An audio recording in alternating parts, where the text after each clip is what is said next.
Epopeia é um termo que se refere a um poema ou a uma narrativa grandiosa que conta a história de feitos heróicos e eventos significativos para uma cultura ou nação.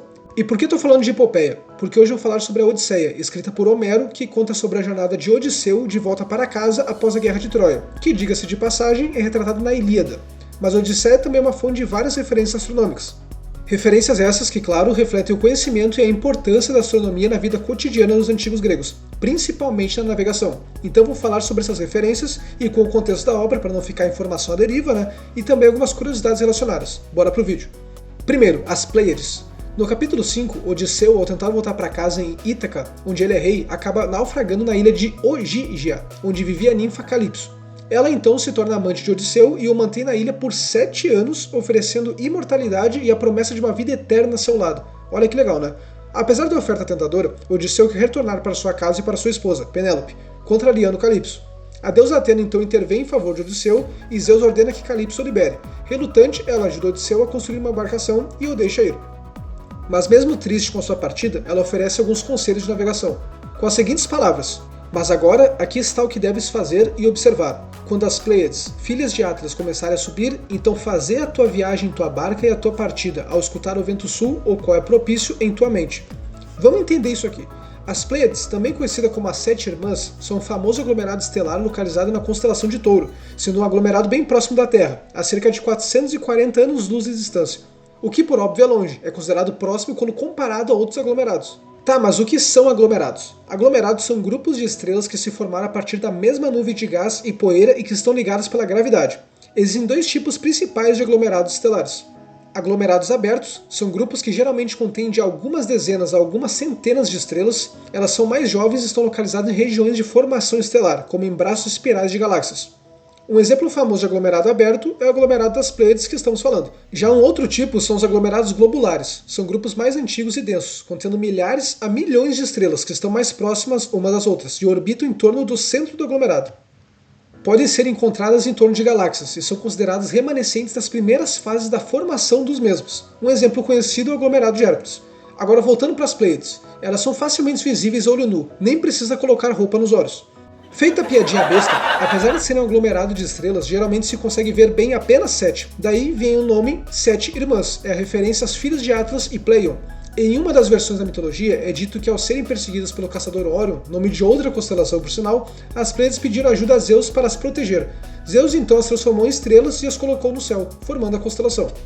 Um ponto importante é que elas são visíveis principalmente no outono e no início do inverno, o que ajudava os povos antigos a se situarem em que época do ano estavam. E para fechar, elas são mais visíveis no hemisfério norte do que no sul. Agora a famosa Ursa Maior. Em outro trecho, também no capítulo 5, acontece o seguinte: "Então, quando o sol se pôs e a noite caiu, as ondas começaram a se acirrar e o vento soprou com mais força. Odisseu, desamparado, ergueu a cabeça e viu o grande carro de estrelas, e também a Ursa Maior. Ele se lembrou da sua terra natal Ítaca e desejou ardemente chegar lá." A Ursa Maior é uma constelação circumpolar. E circumpolar é um termo astronômico usado para descrever estrelas, constelações ou outros corpos celestes que nunca se põem abaixo do horizonte em uma determinada latitude. Esses objetos estão continuamente visíveis em uma região específica, no caso da Ursa Maior, o hemisfério norte. E como encontrar ela? Procure pelo asterismo do grande carro no céu noturno. São 7 estrelas que formam um padrão semelhante a um carro ou uma caçamba. Mas o que é um asterismo? É um padrão de estrelas que é reconhecível e geralmente faz parte de uma constelação maior. Ao contrário das constelações, que são agrupamentos oficiais de estrelas com definições reconhecidas pela União Astronômica Internacional, os asterismos são padrões informais e muitas vezes culturais ou históricos, como o grande carro mencionado na Odisseia. E para complementar, na mitologia grega, a Ursa Maior está associada a Calisto, uma ninfa que foi transformada em ursa e colocada no céu por Zeus para protegê-lo de Hera. Os métodos de proteção da época eram bem singulares, né? E para finalizar, as fases da Lua. A Lua é mencionada uma tonelada de vezes na obra para marcar o tempo, já que cada fase dela dura em média 7 dias, mas também para auxiliar a navegação devido à mudança das marés, dado que a Lua também exerce a atração gravitacional na Terra. E como fica isso com as fases da Lua? Durante a Lua Nova, a Lua e o Sol estão alinhados com a Terra, criando um efeito gravitacional combinado. Essa combinação faz com que as marés altas sejam mais altas do que o normal. Esses altos níveis são conhecidos como marés de Sigia, ou marés de grande amplitude. E as marés baixas também são mais baixas do que o normal devido à mesma combinação gravitacional, porque a atração gravitacional da Lua e do Sol também puxa água do oceano para fora da costa.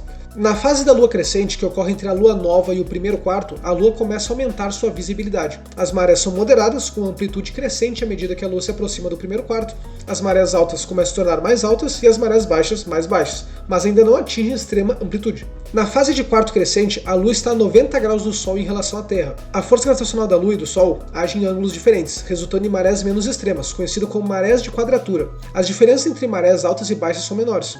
Na lua cheia, a lua está do lado oposto da Terra em relação ao Sol. Assim como na lua nova, as forças gravitacionais da lua e do Sol se combinam para causar marés mais extremas. Agora, na fase de quarto minguante, a lua está a 90 graus do Sol em relação à Terra, mas em uma posição oposta à do quarto crescente. Assim como no quarto crescente, isso resulta em marés de quadratura, com variações menores entre marés altas e baixas. A amplitude das marés continua a diminuir à medida que se aproxima a fase da lua nova. Então chegamos na lua minguante, com a luz lunar diminuindo gradualmente. À medida que a lua minguante avança, a força gravitacional da lua diminui, resultando em marés de quadratura semelhantes às do quarto crescente, com diferenças menores entre as marés altas e baixas.